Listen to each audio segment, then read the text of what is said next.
Hey guys, welcome back to the channel where you're checking out a video titled Trump suggests US could join British Commonwealth as an associate member.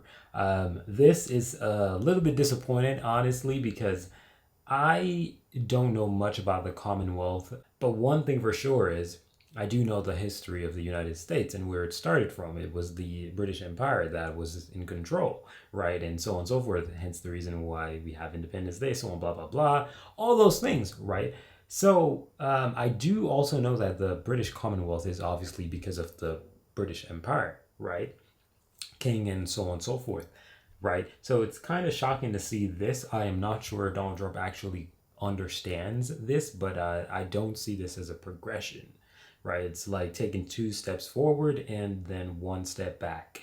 You're not actually going for, or one step forward, two steps back. You're actually going backwards, not forward, you know. But I did check this definition on Google for the Commonwealth. The Commonwealth of Nations, often referred to as the British Commonwealth, or simply the Commonwealth, is an international association of 56 member states, the vast majority of which are former territories of the British Empire from which it developed. Of the British Empire from which it developed. So they're former, captured places of the British Empire. So the British Empire ruled it. So this is quite interesting of a stance. I don't really get it. But yeah, let's check out this video. As rhetoric ramps up about Canada becoming the 51st U.S. state, U.S. President Donald Trump appears open to America joining the British Commonwealth. Now, for more on what this would look like, as well as the role the Crown plays here in Canada, we're joined now by UK constitutional law and politics expert Craig Prescott. Craig, thanks so much for speaking with us today. Hello, it's a pleasure to join you. All right, so let's start with Trump's apparent openness to basically undoing what America's founding fathers fought and died to exit hundreds of years ago. The president sharing an article which reported that King Charles may offer a, quote, associate membership to the Commonwealth. So what do you make of that claim? Is there such a thing as an associate membership? Really, that there isn't. Essentially, either you're a member of the Commonwealth or you're not. There's no precedent for anything like associate membership or observer status or anything like that. Essentially, the Commonwealth is a club of countries that used to have links with Britain via the British Empire. And, essentially, it's a club. Either you're in or you're out. So what would the process then look like, say, to add a new nation to the club and add an extra country to the Commonwealth? It must be quite complex. It's a little complex. It ultimately has to be by agreement, by consensus with the existing members for any new member to join. So it's not a quick process.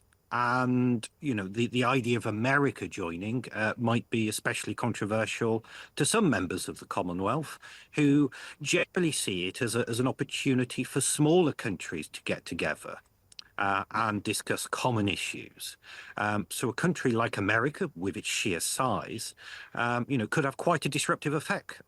And Craig, Trump seems to have this special affinity for Britain and the monarchy. So do you think this is just an idea, this reported offer from the UK to America is a way to placate Trump? If it is an offer from the UK formally, then yes, it might be part of that sort of strategy to placate Trump and keep on his side. I don't think anything has formally come from the government or the king on this as yet. And I personally think that's unlikely. But it is true that Trump does have a particular affinity with the British monarchy in particular. This may stem from the fact that his mother was Scottish and, she respected Elizabeth II very, very deeply. And I remember seeing a video of Trump on Air Force One a few months ago. And, he had a picture book of him with the members of the royal family and was going through this and sort of saying just how marvelous the monarchy was. So he does have this sort of very sort of unusual interest in the British monarchy for a US president. All right, now, Craig, of course, Canada is already part of the Commonwealth, and Trump has implemented tariffs against our country. He's also threatened annexation, making Canada the 51st Oh, okay. So this news channel is Canadian. state. Some Canadians are wondering where King Charles, our country's head of state, stands on this existential threat and why he's remained silent about it. But how involved can the king be in our politics? What are the rules and the roles of the crown here in Canada? So generally, the king is a non-political head of state, a non-party political head of state, both here in the UK and in Canada as King of Canada.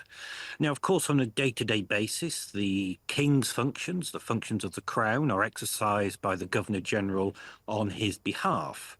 And so there is, in a sense, the king is one step removed in Canada in a way that he isn't here in the UK.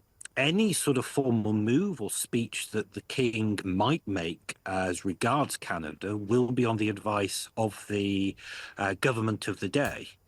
And, essentially that's now up to Mark Carney to think about what the role of the king could be here as regards Canada and Trump's rather strange discussions about Canada in terms of annexation and 51st state and what have you. The one thing that the king has done is that he hasn't discussed this explicitly, but we have seen him work Canadian medals in on an engagement here in the UK, and we've seen sort of more subtle moves. He met Justin Trudeau shortly before he resigned, and he's already met Mark Carney as Prime Minister when he made a flying visit here to the UK. So I think it's clear what the king might think of this, although he hasn't said that expressly. Now, would the rules ever change when the safety and the existence of a Commonwealth country are threatened, or is what we're going through right now quite unprecedented? I think in many ways this is really quite unprecedented because there is a distinction to be made between just being a member of the Commonwealth, which is, open to those countries that don't have the king as head of state, and a Commonwealth realm such as Canada and indeed the UK, as well as Australia and New Zealand and what have you, because there the king still retains that political role as head of state. And I would imagine that if, you ever got to a situation of troops, amassing on the border or sort of, crossing the border, then I think you could start to see the king sort of acting because there the territorial integrity of the nation of which he's head of state, is being threatened. And that would be truly sort of, exceptional and sort of unprecedented circumstances. All right, well, Craig, thank you so much for your time today. I had no idea that Canada was a part of Commonwealth. Ain't nobody told me that. That is actually pretty crazy. So Canada actually has a lot of defense when it comes to this whole situation, 51st state situation that is going on. But hey, this is weird. That's all I'm gonna say. This is very weird. I don't really think Donald Trump necessarily understands the Commonwealth like that.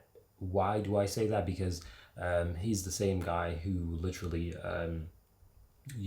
District of Columbia, District of America.